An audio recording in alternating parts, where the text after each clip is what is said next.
Greetings and welcome back, everybody, to another episode of Making a Minecraft Adventure Map. Today we're going to be building yet again, and we're going to see some actual building rather than terraforming, like what we've been doing. So we should have a new take on what we're doing. The first thing I want to do is kind of go back to this area and re-look at some of the things we've already made. Remember, we're going to start somewhere probably in this area, and most likely I'll put it over here. And the player can choose to go the left route, or they can cross the water and go the right route. And we can think of different types of enemies that can be in the water, which will be pretty interesting. So if we've got enemies in the water, we probably want enemies on the side so you don't just hug the mountain wall. And I'm thinking of enemies that will actually have knockback weapons that will push you towards the water. I think that'll work pretty well.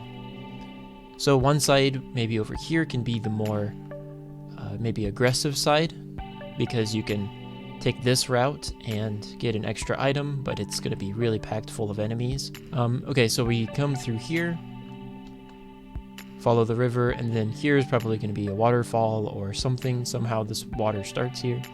We could do some sort of spring, so like a really deep hole.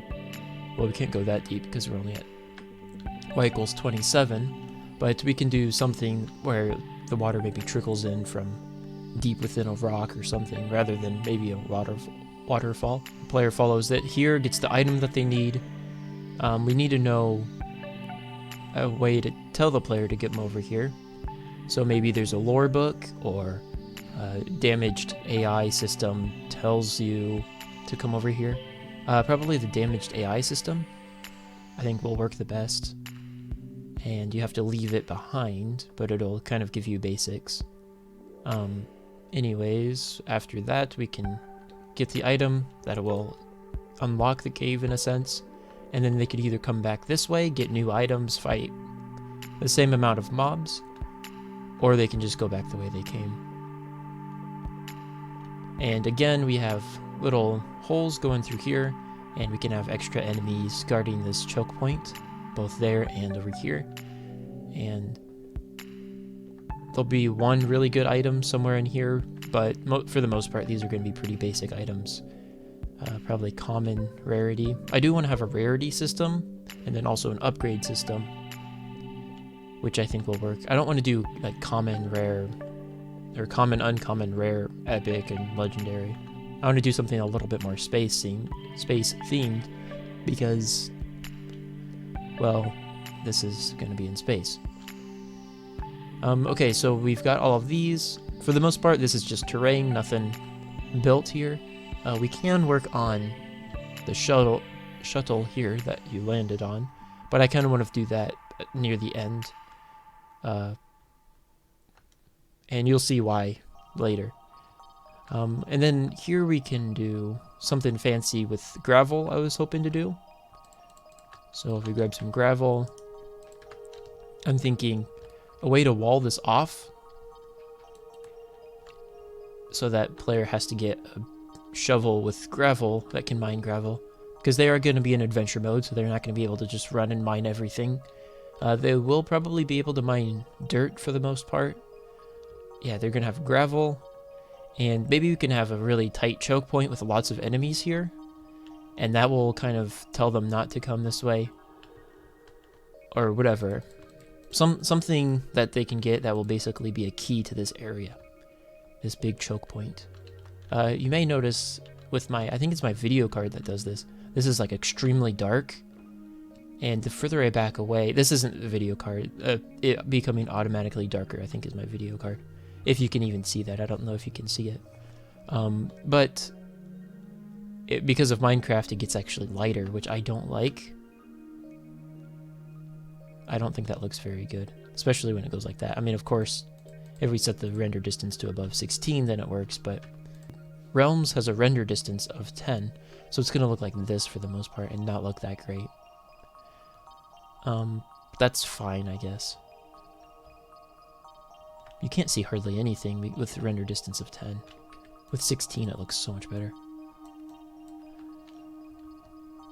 Yeah, that looks really nice. Anyways, that's enough digression. Let's actually get into something that we're doing today. You may have noticed that my inventory contains a lot of lighting blocks. And the reason I've got these is because we want to set waypoints for the player. Of course, they're going to follow the river, but we also want something to draw their attention. So maybe here, there's a campfire. This is just an idea. It doesn't have to be a campfire. But from here, way at the beginning of the cave, you see, oh, there's a little bit of light peeking through there. Everything else is going to be pitch dark. They're pitch black, which makes it dark. Is pitch dark? Never mind. But then they can come around the corner and then see the campfire. And we could have a reason why there's a campfire here. But what we've got here in my inventory is basically every lighting block in the game. I excluded redstone torches because they don't really light anything. We can use them, to be fair, but I think they're too ambient and they just need, I like light sources to be super bright. And ideally we have even brighter, but that's not possible with the light engine. I guess you could include lava buckets too, but that's besides the point. So we've got glowstone, jack-o'-lanterns, campfire lanterns, torches, sea pickles, redstone lamps, end rods, sea lanterns, and then finally, I can open up my inventory, beacons. So we gotta kind of, because this map is gonna have a texture pack, we gotta, man, I keep pressing the wrong buttons. We got to portion these off for different areas. So this is a very simple planet with mostly primitive technology, nothing too fancy. So we're gonna have very generic lighting. So we could do something like torches and campfires, and maybe even lanterns. We will see. Okay, so my original idea with this area was to build houses. But then I realized, first of all, what would the houses be made out of? Not really anything too useful. We can, of course, use maybe mud bricks. I think that would be really cool. And like terracotta, something like baked clay texture. And then something like that. But at the same time, they're already safe in this area. They don't need additional shelter from the elements because this is just a cave. Okay, so this palette's kind of coming together. The mix between these stones and the more muddy stuff over here. Okay, so now we're going to maybe look at retexturing at least one of these, and then we'll actually build something. Just a little thing, nothing too fancy, but we'll do it together. Okay, so here we are in the resource pack folder, and we can see file path up here. And these are just all of the blocks from the game, and I just imported them all over at once to make it easier. I will have to delete the ones that I don't change because of just the way Minecraft rules work. You can't give these assets to other people without editing them, of course, and that's fine. No one's ever been charged of it, but it's just a rule for their legal safeness, and that's totally fine. I'm not mad at it or anything. But we are going to change, what we are doing here is changing the brick texture. So let's find it. It should be bricks. Here we go. So if we open this up and zoom in, we are going to keep this 16 by 16 since that's pretty easy to work with and people don't like it if it's different. Here we are in GIMP. If you've ever heard of that program, it's just a drawing app. It's really useful for pixel art though. And so we can change our color up here. I usually have this mode on. I think that looks better. What I usually like to do is just start by drawing the shape of the bricks, or whatever I'm making, of course. So that was bad. We don't want a stone brick look because that's obvious. So maybe if we do something like this.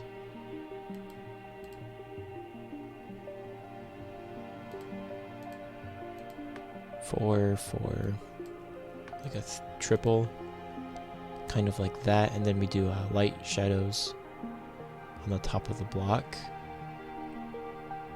Then we can split these off into separate pieces, so something like that, maybe something like this. And it's supposed to look a little rough because remember these are going to be mud bricks. So I think something like this might work. I kind of want to move this one maybe this way a little bit.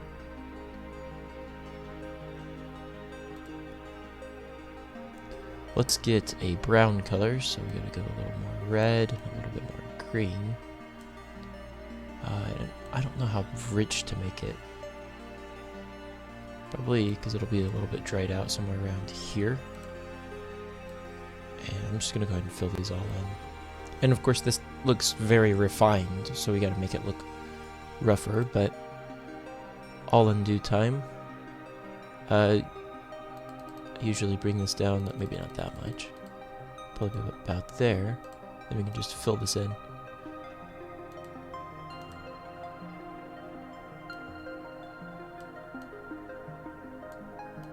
Gotta grab that color.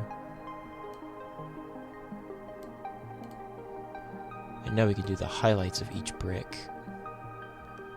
So we see that.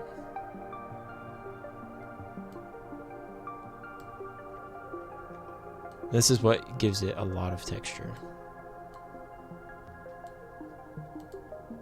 This would be like that. So you can just see it transform right in front of you.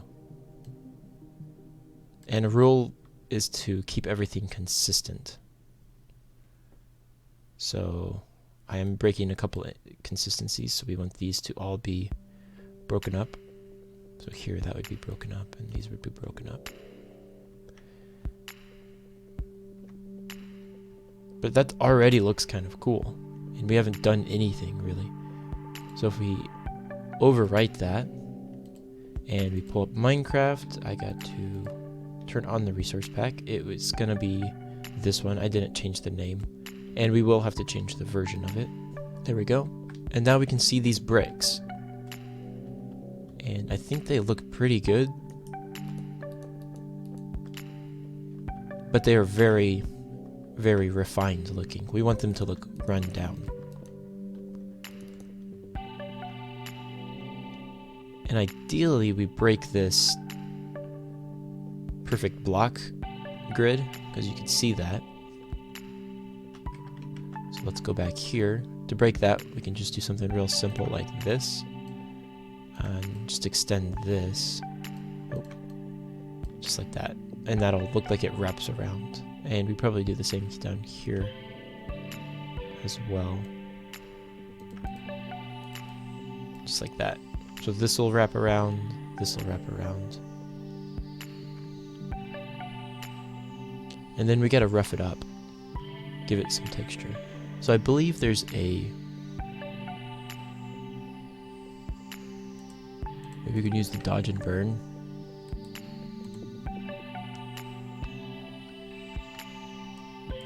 Yeah. Okay. So if I hold control, it gets lighter. If I click, it just gets darker. So we want to round off these edges like this. And just like that, it looks so much more weathered. I'm afraid this looks a little too muddy. Like everything kind of just blends together into nothingness. So let's take a look at it in game and see if it looks better at all. And we also want to look for repeating problems. So like this dark, very dark spot here, we want to get rid of that. But man, that looks really good, doesn't it? I'm surprised. We definitely want to crack in there a little bit more. Well, I don't know. I think I'm going to try to make this one a little bit less round because it's like a circle almost. This dark spot is mainly what we're going to get rid of though. Okay, let's try to look at this.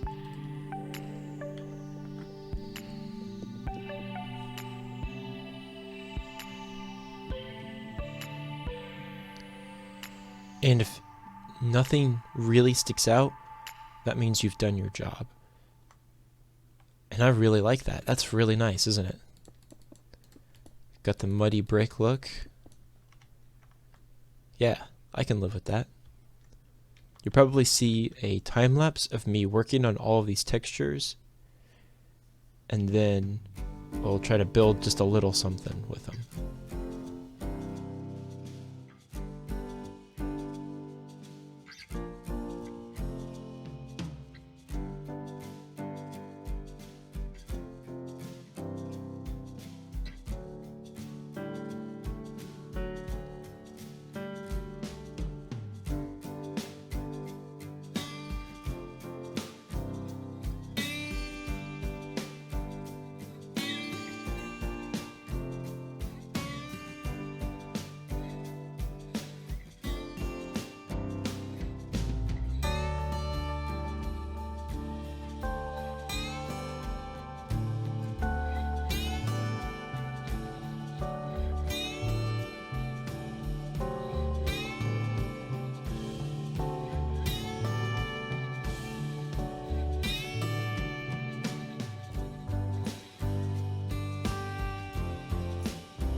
So my textures are all done.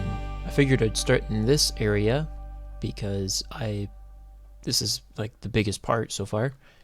And I don't know if I entirely like this pinkish brown stone color. The texture is perfect, I think. But it doesn't have to be beautiful. It just has to be interesting. So I think it'll work pretty well. If we go through the cave, I believe I have night vision. It looks quite a bit different if I don't, but fly through here, and then here is the block palette that I've created. So my favorite one is obviously bricks. I love this texture. And I threw it together very rapidly, but it works really well. It repeats, and it doesn't, it's not too bothersome to look at. I also have clay, which is a mixture of terracotta and clay, or in stone, I should say. So you can see kind of some of the highlights in this, like this flag-looking part is actually here, but then I overlaid this, so it's kind of like a transition between these two blocks. If I go like this, actually it should be like this. So this is like wet stone, and this is actual mud. So this is what it looks like. I really like the way this looks.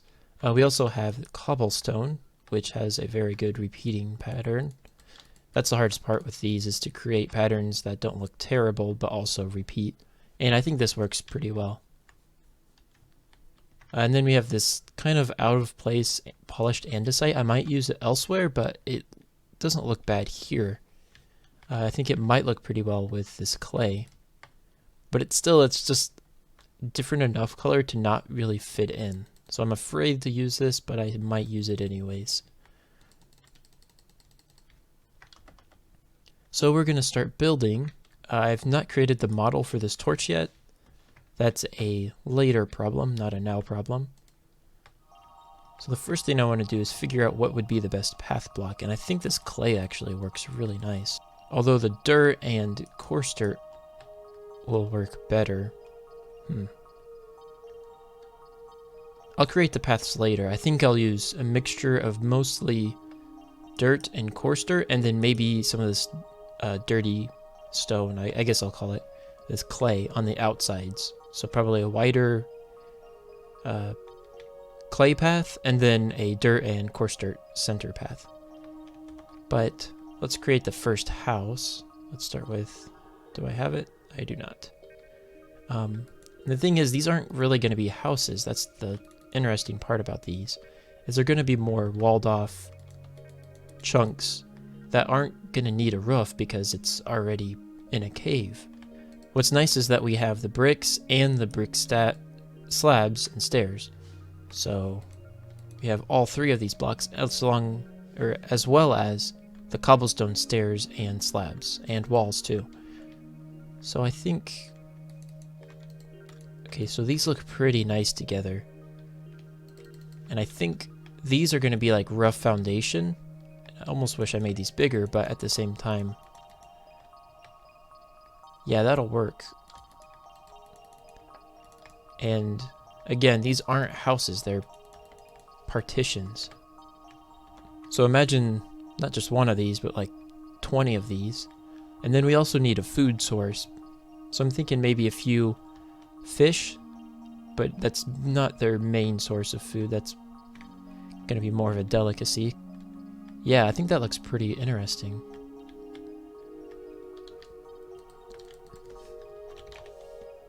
Do we need bone meal for this to grow? Like, I planted them, but... Oh, ooh, I didn't. Weird. I guess they need a certain light level to actually grow versus to be able to plant them. So I'm imagining like 2 or 3 of these. Just one over there, maybe one here going diagonal. And that'll be their source of food for the most part. Okay, so this is pretty cool. I think I'm going to be working on just duplicating this many times around this huge area. And then we'll see in the next episode what that actually looks like. I guess not next episode. Next episode we're going to be working on data packs and programs to generate them. But in this episode, in the episode after the next episode, so in 2 episodes, then we'll see more done with this area. Maybe we'll work on the torch. No promises. But if you liked it, please let me know. And I'll see you in the next episode.